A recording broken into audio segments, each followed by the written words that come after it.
Welcome back. Today we are going to study Unit 1 Communication Skills of Class 9th, and it is Part A Employability Skills of Class 9th. In this unit we are going to learn what is communication and what are the different methods of communication. So basically when we talk about the communication skills आपके वो skills होते हैं which are needed to speak and write properly, जिसकी help से आप अच्छे से बोल पाते हैं और लिख पाते हैं. A person who is able to speak appropriately by maintaining eye contact with the audience, different vocabularies का यूज़ करना और different ways यूज़ करना स्पीच के, ताकि जिस तरह से ऑडियंस की रिक्वायरमेंट है उस तरह से उसको समझ में आए, that are the science of an effective speaker. इसी तरह से एक इफेक्टिव राइटर भी होता है. एक इफेक्टिव राइटर क्या होता है या कौन होता है, जो कि डिफरेंट वोकैब्स का यूज़ करता है, डिफरेंट स्टाइल्स और टेक्निक्स का यूज़ करता है, ताकि वो अपने मैसेज और आइडिया को रीडर को पहुंचा सके.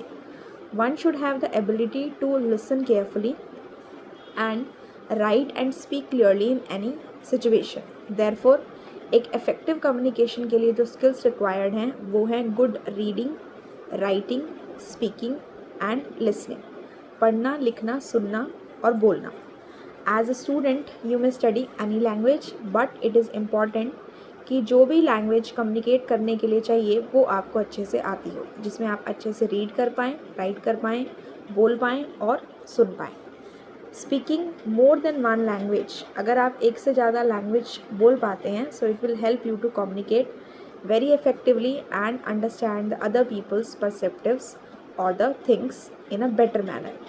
In a present time, a thorough understanding or a thorough knowledge of the language with the communication skills is very important. आज के टाइम में different languages की knowledge होना, that is very important in any occupation or to set up a business. Now we will move on to the session 1 of this unit, that is introduction to communication. सबसे पहले बात आती है what is communication. The word communication has come from the Latin word communicate, which means to share, that is share करना. And communication basically क्या हुआ, sharing of information between two or more individuals or within a group to reach a common understanding. कि हम अपनी information को share करते हैं दो या दो से ज़्यादा लोगों के सामने या फिर एक ग्रुप के बीच में, ताकि हम एक particular understanding पे पहुँच सके. Similarly, we have the importance of the communication. So when we talk about the importance of communication, it is the ability to communicate clearly and share our thoughts, feeling and ideas, जिससे कि हमारे relationships strong हो पाएँ. So इस case में the importance of communication is, communication help करता है inform करने में, influence करने में और हमारे ideas को express करने में. इन्फॉर्म करने का मतलब है कि आप किसी चीज़ के बारे में, फैक्ट्स के बारे में बता रहे हैं या कोई इन्फॉर्मेशन शेयर कर रहे हैं अपने किसी फ्रेंड या रिलेटिव के साथ. For an example, if your friend is absent on a particular day, आप उसे एग्ज़ाम का टाइम टेबल बता रहे हैं, so that is you are informing him और हर. तो फर्स्ट पॉइंट क्या हुई, इंपॉर्टेंस क्या हुई कम्युनिकेशन की, कि it helps in informing. Second हुआ आपका इन्फ्लुएंस करना.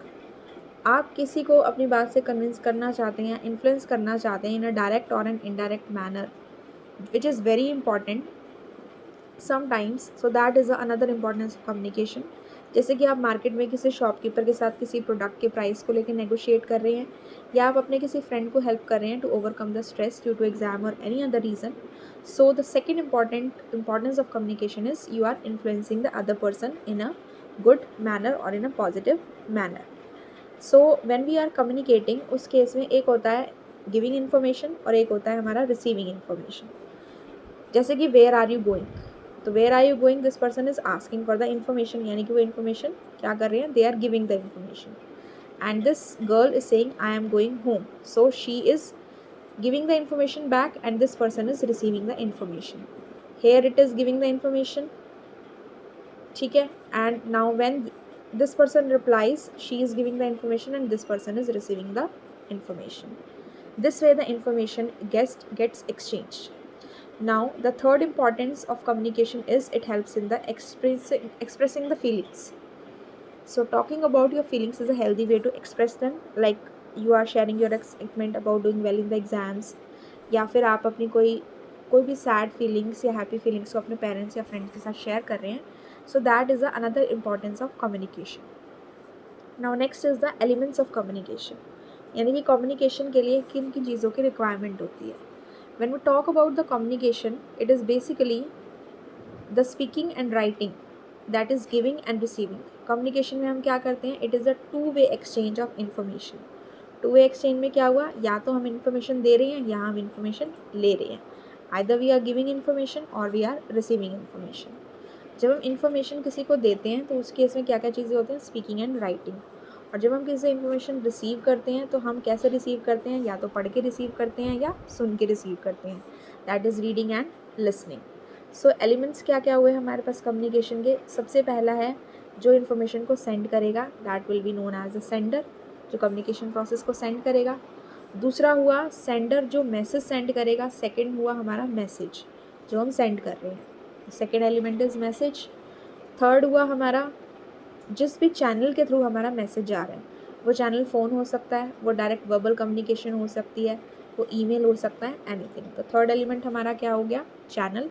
और फोर्थ एलिमेंट हमारा हुआ रिसीवर, जो कि उस इंफॉर्मेशन को रिसीव कर रहा है, ठीक है। और इसके बाद हमारा जो फिफ्थ एलिमेंट हुआ, जो रिसीवर रिप्लाई सेंड करेगा टू द सेंडर, कि उसने सेंडर की बात को समझा और उसके अकॉर्डिंग रिप्लाई सेंड किया। So that reply will be taken as the fifth element. So here we have how many elements of communication? 5 elements: sender, message, channel, receiver, and reply to the sender. So next we have is the perspectives in communication. Perspectives in communication means different ideas, views और fixed ways of thinking. ये होते हैं हमारे perspectives of communication. हमारे अपने views हो सकते हैं किसी भी पॉइंट को लेके, किसी आइडिया को लेके, या कुछ फिक्स्ड वे हो सकते हैं किसी पर्टिकुलर चीज़ को सोचने के। So these sometimes affect our communication. For example, आपके माइंड में एक फिक्स्ड आइडिया है दैट योर टीचर या आपके फादर जो हैं वो स्ट्रिक्ट हैं, इवन व्हेन जब वो फ्रेंडली हैं आपके साथ, तो जब भी आप उनसे बात करेंगे तो आपको लगेगा कि you will hesitate in talking to them, like you will not be able to openly talk about anything, because you have a fixed idea in your mind that they are strict. So you may think that they are scolding you even though they are polite. In some ways दूसरे लोगों के भी कुछ ऐसे fixed ideas हो सकते हैं आपके बारे में which affect what ever you से टू देम. इसके बाद आता है हमारा factors affecting the perspectives in the communication. Communication के अंदर डिफरेंट कौन से फैक्टर्स हैं जो किसी के पर्सपेक्टिव को आप कह सकते हैं अफेक्ट करते हैं. So that basically are first is language. Sometimes they become as a barriers जिसकी हेल्प से we are not able to speak properly. अब लैंग्वेज होता है या तो हमें उनकी जो लैंग्वेज है we are not familiar with that, या हम कुछ ऐसे इनकरेक्ट वर्ड्स यूज़ कर रहे हैं which should not be use in that, या हमारे पास उसकी जो डिटेल है वो प्रॉपर नहीं है. So that can act as a barrier to the communication. The next is visual perception. Visual perceptions mean दूसरा पर्सन हमें जो कह रहा है हमारा ब्रेन उसे किस तरह से ले रहा है, यानी कि the brain ability to make sense of what we see through our eyes. For example, अब एक जो पिक्चर है, मान लीजिए एक पार्शियली ड्रॉन पिक्चर है, हाफ बनी हुई पिक्चर है, उसको पूरा करने के एक पर्सन के माइंड में कुछ डिफरेंट तरीका होगा और दूसरे पर्सन के माइंड में कुछ डिफरेंट तरीका होगा. तो देख के, किसी भी चीज़ को देख के जो हमारे माइंड में परसेप्शंस आती हैं, हमारे ब्रेन की जो एबिलिटी होती है उसे कंप्लीट करने की या उसकी समझ को लेने की, that is known as visual perception. Third is past experience. कभी कभी जो हमारे पास्ट के एक्सपीरियंसेस होते हैं वो हमें चीज़ों को क्लियरली समझने में हेल्प नहीं करते हैं. इस केस में हमारा क्या हो जाता है, that can act as a barrier. जैसे कि लास्ट टाइम मान लीजिए आप किसी शॉपकीपर के पास गए and that shopkeeper cheated you. So next time when you will go to that particular shopkeeper, you will either be like, even if the person is giving you a product in a good quality and at a proper rate, still you will feel that that person is cheating you. And sometimes you will feel that I scored low marks in my maths exam, so you will feel scared to ask and answer the questions in the class. तो आपके past experience के basis पे आप आगे की जो communication होती है आपकी, that can be hampered. After that we have the next thing that is prejudice. So prejudice क्या होता है, फिक्स्ड आइडियाज़. जैसे हमने पढ़े थे कि हमारे माइंड में कुछ फिक्स्ड बन गया, जैसे कि हमने सोच लिया कि no one in my class likes me, so it may stop a student from communicating openly in the class. So these are the prejudice, कि हम किसी दूसरे पर्सन के बारे में या अपने बारे में ही कुछ ऐसे आइडियाज़ जो हैं सेट कर लेते हैं अपने माइंड में and we are not able to change them. So इस तरह से हमारी कम्युनिकेशन होती है that gets affected. Next is feelings. Our feelings and emotions, like हमारा किसी चीज़ में इंटरेस्ट बहुत कम है and we are not trusting the other person, so in that case the feelings also hamper the communication. Suppose you are not feeling well, or you are in a situation which is like you are in a sorrowful situation, so you don't want to talk to anyone. So depending upon your feeling, happiness or sadness, it can help you or hamper you in your communication. Next is environment. Sometimes in our environment there is noise or disturbance, जिसकी वजह से हम अपनी बात को clearly दूसरे person को नहीं समझा पाते हैं. जैसे कि अगर हम किसी फंक्शन में अपने फ्रेंड से बात कर रहे हैं और वहाँ पे बहुत ज़्यादा लाउड म्यूज़िक प्ले हो रहा है, तो we are not able to make the other person clearly understand कि जो हम अपनी बात कहना चाहते हैं. Next is personal factors. Personal factors में क्या होता है, हमारी अपनी फीलिंग्स होती हैं, हैबिट्स हो जाती हैं एंड वे ऑफ थिंकिंग होता है. जैसे कि फियर है और लो कॉन्फिडेंस है, तो आपकी कम्युनिकेशन दूसरे पर्सन के साथ क्या हो जाएगी, that will become difficult. Next is culture. अब डिफरेंट कल्चर्स में डिफरेंट ट्रेडिशंस होते हैं, आइडियाज़ होते हैं, तो उनका डिफरेंट मीनिंग भी होता है. जैसे कि अब हम थम्स अप जैसे शो करते हैं, तो समटाइम्स किसी कल्चर में हो सकता है that is considered as a good job for some people, but other people के लिए that can be insulting based upon the different cultures. These are some of the factors which may affect the perspective in the communication. Now in order to do the effective communication, एक अच्छी communication करने के लिए जिससे कि दूसरा person आपकी बात को प्रॉपर्ली समझ पाए और उसके अकॉर्डिंग काम कर पाए, उसके लिए हमें कुछ कम्युनिकेशन स्किल्स की रिक्वायरमेंट होती है जो हमारी आती है 7 C's के अंदर. Clear, concise, concrete, correct, coherent, complete and courteous. Let us understand them one by one. सबसे पहले बात आती है क्लियर की, यानी कि जो भी आप कहना चाहते हैं वो आप क्लियरली बोलें. कंसाइज का मतलब आप उसमें सिंपल वर्ड्स का यूज़ करें और जितना आपको उस बात को कहने के लिए ज़रूरी चीज़ें हैं वही कहें. थर्ड पॉइंट आता है हमारा कंक्रीट. किसी भी बात को कम्युनिकेट करने के लिए आप एग्जैक्ट वर्ड्स और फ्रेजेस का यूज़ करें. Correct, if you are doing the written communication, उस केस में आपकी स्पेलिंग्स करेक्ट हो, लैंग्वेज करेक्ट हो और ग्रामर करेक्ट हो. Next is coherent. आपके वर्ड्स जो भी आप यूज़ कर रहे हैं कम्युनिकेशन में, वेदर इट इज़ वर्बल और non verbal, the word should make sense, उनका अपना एक मीनिंग हो और वो टॉपिक से रिलेटेड हो. That is the meaning of coherent. Then complete means your message should have all the needed information. And courteous means जब भी आप इसे बात करें तो रिस्पेक्टफुल, फ्रेंडली और ऑनेस्ट रहें. So there are different methods of the communication which are verbal, non verbal and visual. So in this case first we have is verbal communication. So when we talk about the verbal communication basically क्या होती है, जहाँ पे हम information को share करते हैं using the words, that is sharing of information using the words. अब आगे आपके नॉन वर्बल और विजुअल भी आएंगे. वर्बल कम्युनिकेशन क्यों इंपॉर्टेंट है, क्योंकि अगर आप राइट वर्ड्स का यूज़ नहीं करेंगे इट विल कॉज कन्फ्यूजन और आप अपनी बात को अच्छे से दूसरे पर्सन को समझा नहीं पाएंगे और दूसरा पर्सन उसके अकॉर्डिंग रिस्पॉन्ड नहीं कर पाएगा. That is why verbal communication is very much important. अब टाइप्स कौन कौन से होते हैं वर्बल कम्युनिकेशन में, हमने पढ़ा कि हम अपनी बात को शेयर कर रहे हैं दूसरे पर्सन को बता के. तो वो कैसे बता सकते हैं, या तो ओरल फॉर्म में, दैट इज़ ओरल और स्पोकन कम्युनिकेशन, बोल के बता सकते हैं, या फिर हम कैसे बता सकते हैं, रिटन कम्युनिकेशन, लिख के बता सकते हैं. जब हम ओरल कम्युनिकेशन की बात करते हैं तो उस केस में आपके पास क्या क्या चीज़ें आती है, या तो आपकी फ़ेस टू फेस कन्वर्सेशन हो सकती है, आप ग्रुप डिस्कशन कर सकते हैं, नॉर्मल कन्वर्सेशन होती है, या फ़ोन पे बात कर सकते हैं, या फिर क्लासरूम की टीचिंग हो सकती है, बिजनेस प्रेजेंटेशन हो सकती है, या पब्लिक स्पीचेस हो सकती हैं. ठीक है. और इसके बाद आती है हमारे रिटन कम्युनिकेशन. जब हम रिटन कम्युनिकेशन की बात करते हैं तो इसमें हम लिख के अपनी बात को बताते हैं. लिखने के लिए हम ईमेल कर सकते हैं, लेटर लिख सकते हैं, नोट्स लिख सकते हैं, एसएमएस के थ्रू कर सकते हैं, व्हाट्सअप चैट हम करते हैं वो भी कर सकते हैं, ईमेल सेंड कर सकते हैं, डॉक्यूमेंट्स और फाइल सेंड कर सकते हैं, और बुक्स और न्यूज़पेपर्स. सो ये हमारे रिटन कम्युनिकेशन के डिफरेंट पार्ट्स हैं. ठीक है. तो वर्बल कम्युनिकेशन में हमारी दो चीज़ें होती हैं, एक होता है हमारा ओरल कम्युनिकेशन और एक होती है हमारी रिटन कम्युनिकेशन. अब इसके अंदर हमारी एडवांटेजेस और डिसएडवांटेजेस भी होती हैं. सबसे पहले बात करते हैं वर्बल कम्युनिकेशन की. जब हम अपनी बात को बोल के एक दूसरे को समझा रहे हैं तो दूसरा पर्सन भी उसके अकॉर्डिंग हमें फटाफट से रिस्पॉन्स देगा. तो वर्बल कम्युनिकेशन क्या होती है, ईजी होती है और क्विक होती है. क्विकली हमें रिस्पॉन्स मिल जाता है and it is an easier form of communication. जब आपको आइडियाज़ को एक्सचेंज करना होता है, आप कैसे कम्युनिकेट करते हो, दूसरे पर्सन के रिप्लाई के अकॉर्डिंग आप कम्युनिकेट करते हो. So these are the advantages of the verbal communication. अब अगर एडवांटेजेस हैं तो इसके कुछ डिसएडवांटेज भी हैं। डिसएडवांटेज ये हैं कि एक सेंडर और रिसीवर हो सकता है उनके बीच में कुछ कल्चरल डिफरेंसेस हों, तो आपस में जो आप कम्युनिकेट करें, हो सकता है आपकी बात दूसरे पर्सन को समझ में नहीं आ रही और दूसरे को आपकी बात समझ में नहीं आ रही। उसमें डिफरेंट लैंग्वेजेस यूज़ होती हैं और कुछ ऐसे फ्रेजेस होते हैं जो आपको क्लियर नहीं हो पाते। सेकेंड थिंग जो होती है, इस वजह से ये जो वर्बल हमारी कम्युनिकेशन होती है वो कंफ्यूजिंग भी हो जाती है and it becomes difficult to understand अगर हम राइट वर्ड का यूज़ ना करें। एक डिसएडवांटेजेस की ये भी होती है कि इसमें आपका कोई प्रूफ नहीं होता।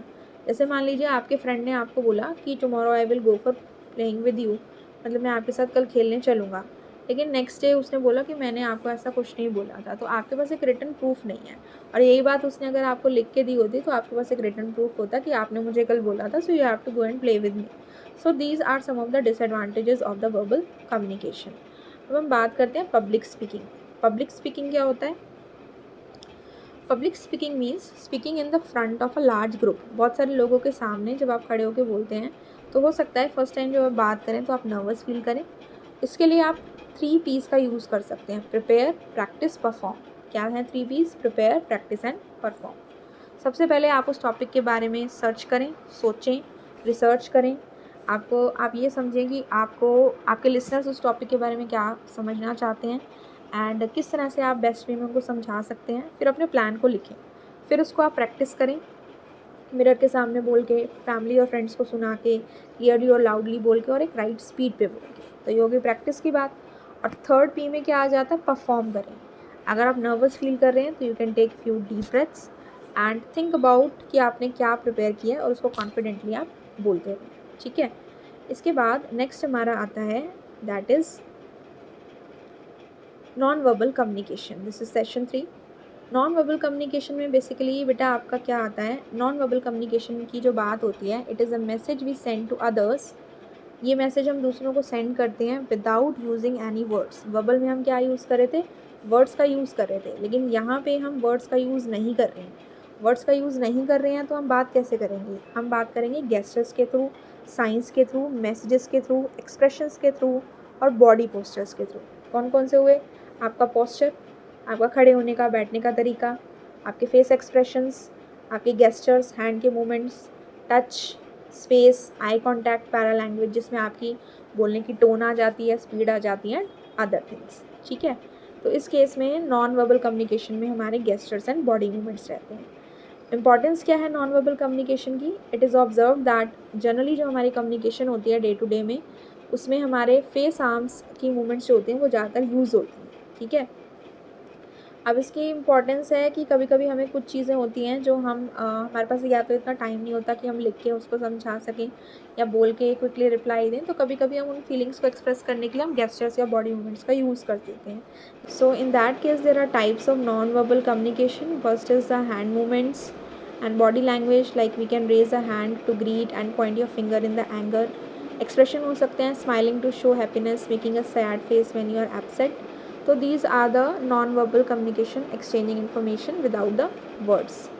नॉन वर्बल कम्युनिकेशन इंपॉर्टेंट क्यों होती है? बिकॉज इससे जो हमारा मैसेज होता है वो और स्ट्रॉन्ग होता है। जब भी हम राइट गेस्चर्स को यूज़ करते हैं तो हमारा मैसेज होता है वो ज़्यादा इफेक्टिव हो जाता है and it helps us to understand. हम दूसरों के जो हमारी ऑडियंस होती है या जो हमारे सामने बैठे होते हैं, हम उनके रिएक्शन को भी समझ सकते हैं और अपने बिहेवियर को उसके अकॉर्डिंग एडजस्ट कर सकते हैं। ठीक है। तो इस तरह से अगर हम राइट गेस्चर्स का और पोस्चर्स का यूज़ करते हैं तो ये हमें प्रोफेशनली हमारी प्रोफेशनल लाइफ में भी हेल्प करता है। इसके बाद बात आती है types of non verbal communication की। तो इसमें हमारे फेशियल एक्सप्रेशन आते हैं जो कि किसी भी पर्सन की फीलिंग्स को शो करता है। उसके बाद हमारे बॉडी के पोस्चर्स आते हैं, जैसे कि अगर आप एक अच्छे पोस्चर में खड़े हैं, स्ट्रेट होकर खड़े हैं, तो उस केस में आपकी कॉन्फिडेंस और फीलिंग्स होती हैं। इसके बाद आपके जो गेस्चर्स हैं या बॉडी लैंग्वेज हैं वो आपके it describes the movements of the parts of the body, या आप कोई आइडिया समझाना चाहते हैं या उसका मीनिंग समझाना चाहते हैं तो इस तरह के आप गेस्चर्स या बॉडी लैंग्वेज को यूज़ कर सकते हैं। इसके बाद होता है हमारा touch. Touch is also a non verbal communication part. उसके अंदर आता है you communicate a great deal through our touch. जैसे कि बिजनेस मीटिंग्स होती हैं तो वहाँ पे it requires a firm handshake जहाँ पे आप बिजनेस रिलेशंस बना रहे हैं विच शोज़ योर कॉन्फिडेंस। इसी तरह से द स्पेस दो पर्सन्स के बीच में जो स्पेस होता है कम्युनिकेट करने के लिए, वो बताता है कि they are very friendly to each other और they are in a not in a good mood. यानी कि जब आप रिलेशनशिप में जब आप एक प्रॉपर स्पेस को मेंटेन करते हैं, वो फॉर्मल या इनफॉर्मल कोई भी हो सकता है, तो वो आपके एक अच्छे कम्युनिकेशन को अफेक्ट करता है। Okay, next we have is eye contact. किसी भी पर्सन से बात करते हुए आपका उसके साथ आई कॉन्टैक्ट होना बहुत ज़रूरी है, which will show that you are interested in his or her conversation and it will not make the other person feel ignore. इसी तरह से next important non verbal communication का जो पार्ट होता है दैट इज़ पैरा लैंग्वेज। आपकी voice की tone कैसी है, आपकी स्पीड कैसी है और वॉल्यूम कैसी है। वॉल्यूम ऐसी हो कि दूसरे पर्सन को समझ में आ जाए, यानी कि वॉल्यूम ना ज़्यादा तेज़ हो ना ज़्यादा कम हो, ऑडिबल हो, स्पीड मॉडरेट हो और टोन ऐसी हो that should be polite in nature. ठीक है, so these are some of the things which are related to the non verbal communication. इसके बाद जो चीज़ आती है that is the visual communication. जब हम बात करते हैं विजुअल कम्युनिकेशन की, तो बेसिकली इसमें क्या आता है, it involve sending end understanding messages only through the images. सिर्फ इमेजेस या पिक्चर्स के थ्रू हम दूसरे की बात को समझते हैं या दूसरे को अपनी बात को समझाते हैं। It is very simple. Main advantage क्या है विजुअल कम्युनिकेशन का, जब हम वर्बल और नॉन वर्बल कम्युनिकेशन की बात कर रहे थे, तो वहाँ पे हमें या तो बोल कर लिख के बात को समझाना था या हमें साइंस या गेस्चर्स के थ्रू समझाना था। लेकिन जब हम पिक्चर्स के थ्रू समझा रहे हैं, तो वहाँ पे हमें किसी लैंग्वेज की रिक्वायरमेंट नहीं है। जैसे कि एक ट्रैफिक लाइट की पिक्चर है, आप रोड पे मूव कर रहे हैं, आपको पता है कि red light is there, the vehicles have to stop, yellow for wait and green for go. तो वो क्लियरली अंडरस्टूड है even if nobody says it. Same is the case with when the washrooms are there at the public places, the signs are there like this, which are the signs for ladies and the gents washrooms. Similarly there are some other things like इस तरह के आपके signs होते हैं hospitals में कि you don't have to smoke there।